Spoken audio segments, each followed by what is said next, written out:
वित्त मंत्री कहता है कि इंडिया टॉप थर्ड इकोनॉमी बन जाएगी 20 साल में, पर प्रति व्यक्ति आमदनी की बात नहीं करता।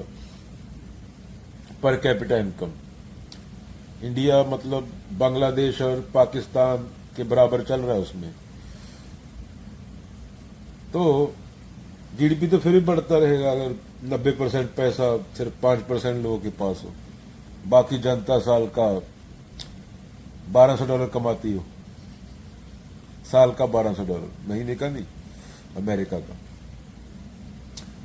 तो जीडीपी से कोई पता नहीं चलता कि देश सही है या गलत है, देश अच्छा है या बुरा है, कि देश के लोग खुश है या नहीं है, कि देश के लोग अच्छे से रोटी खा पा रहे हैं या नहीं खा पा रहे। जब पहले विश्व युद्ध के बाद यूरोप में ग्रेट डिप्रेशन आया था, तब अमेरिका ने सोचा कि पता तो किया जाए कि पूरी अर्थव्यवस्था में गुड्स एंड सर्विसेज कितनी प्रोड्यूस हो रही है। उस टाइम पे जो जीडीपी था उसको स्वीकार किया गया, और जिससे जीडीपी की टर्म आई वो साइमन थे, Russian born economist working for the department of commerce. तो वो बोलते हैं जीडीपी कोई स्टैंडर्ड नहीं है देश के लोगों की हालत मापने का, बल्कि मिसलीडिंग इंडिकेटर है। सबसे पहले तो जीडीपी में ये पूछा जाता है कि देश में जो गुड्स एंड सर्विसेज पैदा हो रही हैं वो कितनी हो रही हैं। ये नहीं पूछा जाता कि वो किसी काम की भी है या नहीं है। फॉर एग्जाम्पल, अगर हम बंदूकें बनाएं और उन बंदूकों से एक दूसरे को मारना पीटना शुरू कर दें, जीडीपी तो ही बढ़ जाएगा। और अगर कोई बीमारी आ गई, वो दवाई बनाई जा रही है, तो भी माना जाएगा कि जीडीपी बढ़ गई। बंदूकों में भी एक दूसरे को मारें तो भी जीडीपी बढ़ेगी। और अगर दवाई बनाए, कोई रिसर्च करें, जैसे ब्लैक प्लेग थी, रिसर्च हुई थी, कितने लोग बचे, तो भी माना जाएगा कि जीडीपी बढ़ रही है। तो जो प्रोडक्शन हो रहा है इकोनॉमी में, वो हेल्पफुल है या हार्मफुल है, जीडीपी इसकी परवाह नहीं करता। दूसरी बात, जीडीपी का आम आदमी की हालत से कुछ लेना देना नहीं, ये एक एग्रीगेट मेजर है। GDP provides an aggregate measure of economic output but fails to account for income distribution. A country might have high GDP, but if the wealth is concentrated among a small percentage of population, it does not accurately reflect the economic well-being of the majority. अगर सारा पैसा देश के 100 लोगों के पास जा रहा है, जो भी ग्रोथ हो रहा है, जो भी प्रोडक्शन हो रहा है, एक जगह पे पैसा जा रहा है, तो ही माना जाएगा कि जीडीपी तो बढ़ रहा है। तो एक गिनी कोफिशिएंट आया है दैट मेजर्स इनकम और वेल्थ इक्वालिटी और disparity on a scale from 0 to 1।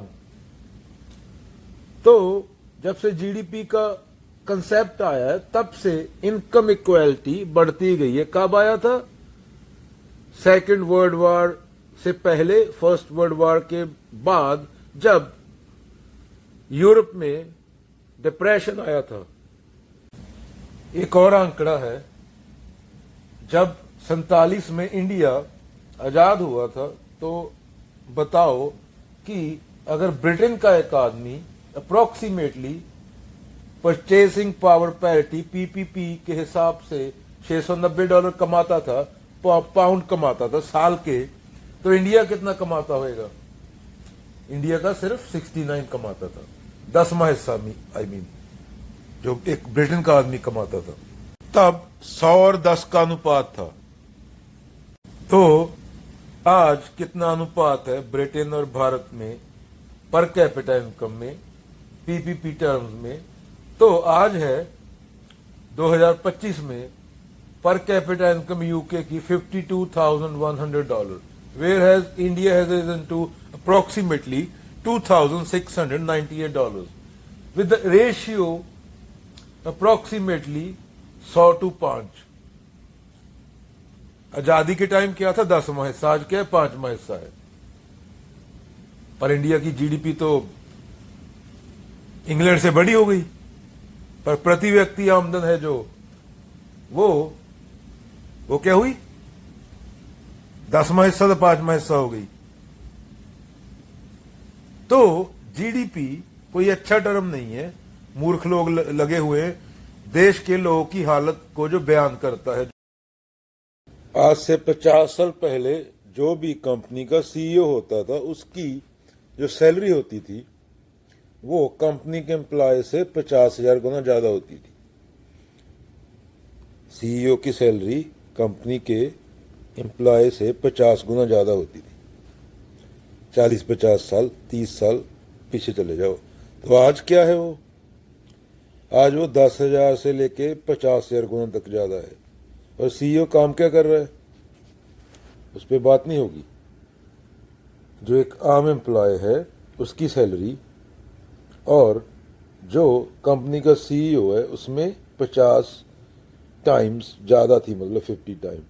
और आज वो क्या है 10,000 20,000 गुना ज्यादा है, 5,000 गुना ज्यादा है।